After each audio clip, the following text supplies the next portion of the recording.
Et une autre belle île vers laquelle nous allons nous diriger maintenant, c'est Marie-Galante. Là aussi, eh bien, on participe aux Journées du patrimoine.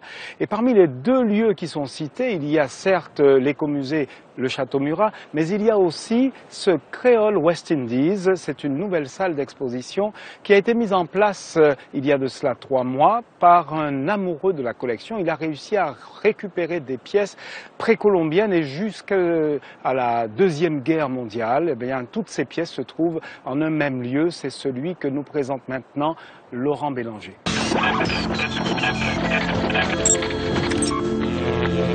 Quand on a une passion, quand on a une idée et qu'on est sûr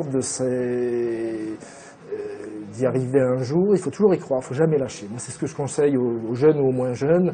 Il faut toujours se battre. On n'y arrive pas comme ça et un jour, boum, un jour ça fonctionne.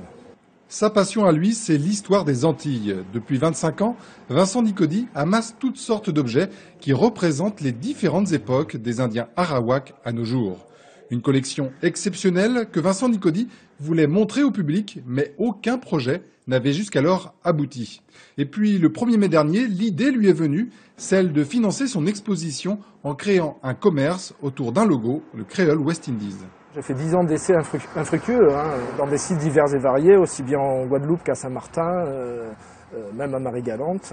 Et enfin, j'ai eu l'idée, et l'idée, c'était de faire une symbiose de fonctionnement avec une entreprise commerciale qui est représentée par le logo qu'on essaye de développer dans une gamme de vêtements un petit peu style beachwear et d'accessoires. Il y a 3 mois donc, c'est un magasin un peu particulier qui a vu le jour près de la plage de Grandbourg. On y entre souvent par curiosité et on y découvre plusieurs salles d'exposition représentant chacune une époque de l'histoire des Antilles. Dans la plus grande, certains y retrouveront même leur propre passé avec cette reconstitution de l'intérieur d'une ancienne casse créole. Les objets sont d'époque et ont été récupérés parfois de manière insolite. Il y a très peu de temps, il y a un objet qui est au fond à droite, qui est un lit en fer forgé, qui date du fin 19e, qui est un très bel objet. On l'a trouvé, ma compagne et moi, c'était au bord contre une poubelle en fait. J'ai tout de suite reconnu l'objet, on l'a récupéré, on l'a ramené à Marie-Galante. C'est un exemple parmi tant d'autres. Pour inscrire son exposition dans notre époque, Vincent Nicody a convié des artistes comme Thierry Allais, Booba ou l'aquarelliste Jean-Marie Hérault à y participer en créant des œuvres spécifiques. Ce dernier sera d'ailleurs présent ce week-end à l'occasion des Journées du patrimoine, tout comme la romancière Gisèle Pineau qui viendra dédicacer son dernier livre.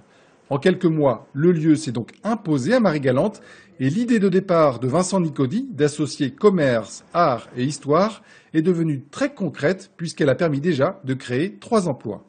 Cette activité de Créole West Indies a déjà permis de créer des emplois sur Marie-Galante, mais s'inscrit totalement dans le développement durable de l'île.